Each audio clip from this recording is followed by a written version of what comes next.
바로 시작하겠습니다. 먼저 카디스와 발렌시아의 경기를 분석해 보도록 하겠습니다. 카디스 스페인 1부 18위 페무무무페입니다. 발렌시아를 상대로는 꽤 비비는 모습을 보여줄 가능성이 높습니다.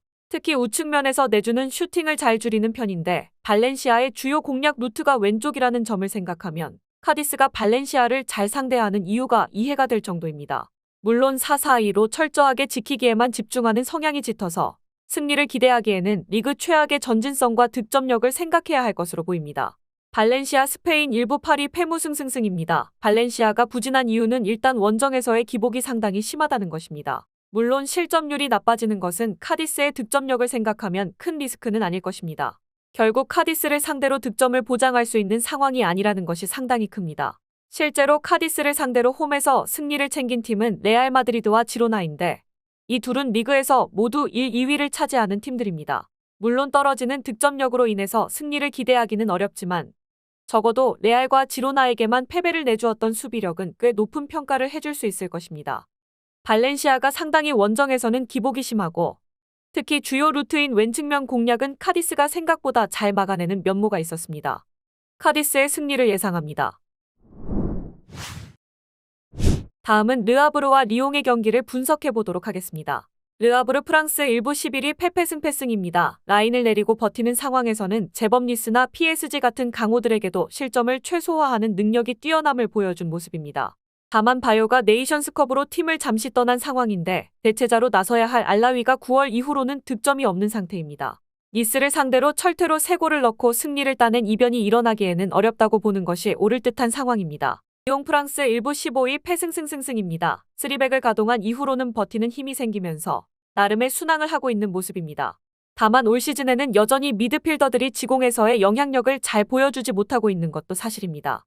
이 때문에 최근 5경기에서 5골을 넣고 있는 라카제트도 세트피스에서 넣은 골의 비중이 높습니다. 르아브르의 수비력을 생각한다면 리옹이 오픈플레이에서 할 수 있는 것이 많지는 않을 듯합니다. 르아브르가 라인을 내린 상황에서는 강호들을 생각보다 잘 상대하는 편이었습니다. 리옹도 오픈플레이에서의 미드필더 난조가 상당한 변수가 될 가능성이 높을 것입니다. 그나마 주포의 폼이 좋은 리옹 쪽으로 조금은 기우는 경기가 될 가능성이 높지만 승무패나 언오버를 추천하기는 어려울 듯합니다. 언더 2.5가 1순위가 될 것입니다. 다음은 랑스와 파리 생제르맹의 경기를 분석해 보도록 하겠습니다. 랑스 프랑스 1부 7위 무승승패무입니다. 랑스가 홈에서는 압박의 질을 높여서 꽤 좋은 성적을 내고 있는 상황입니다. 물론 아직 홈에서는 6위 이상의 상위 순위와는 붙지 않기는 했습니다. 현재 원정에서는 높은 순위의 팀을 상대로는 전패인데 특히 2실점 이상을 꼬박꼬박 내주는 모습입니다. 그래도 파리 생제르맹의 현재 공격력도 누수가 있다고 볼 수 있고 중앙 장악력에서도 파리 생제르맹이 기복이 있을 수 있다는 점은 위안이기는 할 것입니다. 파리 생제르맹 프랑스 1부 1위 무무승승승입니다. 브레스트, 릴, 니스 같이 중앙에서의 압박이 좋은 팀들을 상대로는 제법 고전하는 내용이 있습니다. 하지만 음바페의 압도적인 기량과 기동력으로 스쿼드의 힘을 이용해서 상대를 찍어 누르는 식으로 승점을 잘 챙기는 중입니다. 하지만 현재 리카의 전진성 부족과 하키미의 네이션스컵 출전으로 인한 측면에서의 지원이 적을 가능성이 높다는 점은 감안해야 할 것입니다. 파리 생제르맹이 스쿼드의 힘으로 꽤 승점과 득점력은 잘 쌓고 있는 페이스입니다. 랑스가 아직 홈에서 상위권을 상대로 하는 경기에서 좋은 성적을 이어갈 수 있을지도 의문입니다. 다만 랑스의 압박의 질이 시즌 초보다는 좋아진 모습이 있는 것도 사실이고 파리 생제르맹도 중앙 장악력에서 올 시즌에는 다소 기복이 있습니다. 스코어 차이가 크게 나지 않을 가능성은 있을 것입니다. 파리 생제르맹의 승리를 예상합니다. 다음은 피오렌티나와 우디네세의 경기를 분석해 보도록 하겠습니다. 피오렌티나 이탈리아 1부 4위 승승승패무입니다. 최근에는 꽤 득점력에서 어려움을 겪고 있습니다. 역시 곤잘레스가 빠진 자리를 보나벤투라가 홀로 메우기에는 힘에 다소 붙이는 것이 사실입니다. 피오렌티나가 득점력이 떨어지는 신호가 있으면 좋지 못한 것이 올 시즌 박스 안에서 내주는 슈팅의 비중이 66%로 리그 내에서 가장 높기 때문입니다. 결국 우디네세가 장신 공격수를 이용한 직선적인 스타일로 나오면 피오렌티나도 실점 가능성이 꽤 높아진다는 것일 겁니다. 우디네세 이탈리아 1부 16위 패무무승패입니다. 우디네세도 올 시즌에는 공격력 기복이 심한 편입니다. 다만 페레이라가 최근 폼이 아주 나쁘다고 보기는 어려운 상황이고 2m가 넘는 신장의 루카를 이용한 세트피스도 상대의 박스 안 수비를 생각하면 꽤 괜찮은 옵션이 될 가능성이 있습니다. 상대의 유려한 중앙 장악력은 감안해야 하겠지만 적어도 우디네세가 중앙 지향적인 팀을 상대하기 위한 3명의 미드필더와 3백이라는 포메이션은 제법 페이스가 나쁘지 않습니다. 일단 피오렌티나의 이선 전력이 100%라고 보기는 어려운 상황일 것입니다. 박스 안에서의 슈팅 허용 비중이 너무 높아서 우디네세가 골을 우겨넣는 상황이라면 기습적으로 한 골을 허용하고 득점력에 좋지 못한 기세가 발목을 잡을 가능성도 있습니다. 언더 2.5도 꽤 유력한 후보라고 봅니다. 무승부가 나와도 이상하지는 않다고 봅니다. 마지막으로 AC 밀란과 AS 로마의 경기를 분석해 보도록 하겠습니다. 밀란 이탈리아 1부 3위 무승승 승패입니다. 아탈란타전에서는 지루가 나오지 않았고 요비치가 최악의 활약을 하면서 패배했습니다. 하지만 로마전을 위해서 지루를 아꼈다고 하면 이해가 갑니다.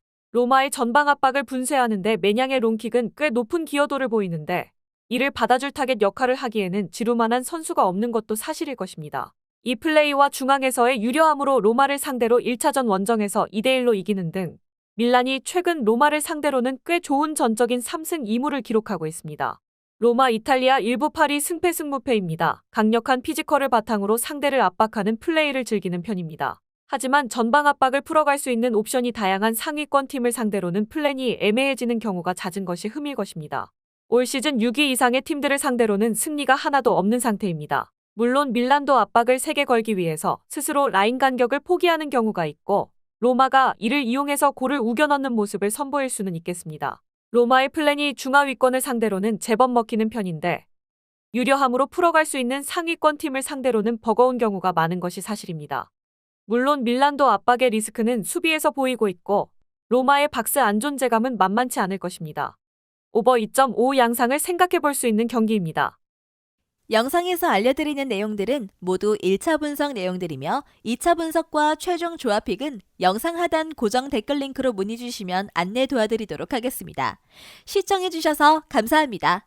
아직도 혼자 분석하고 계신가요? 이슬TV 스포츠 정보방에서는 실시간 스포츠 커넥션을 통한 소통하는 관리 시스템으로 확실한 수익을 전해드리고 있습니다.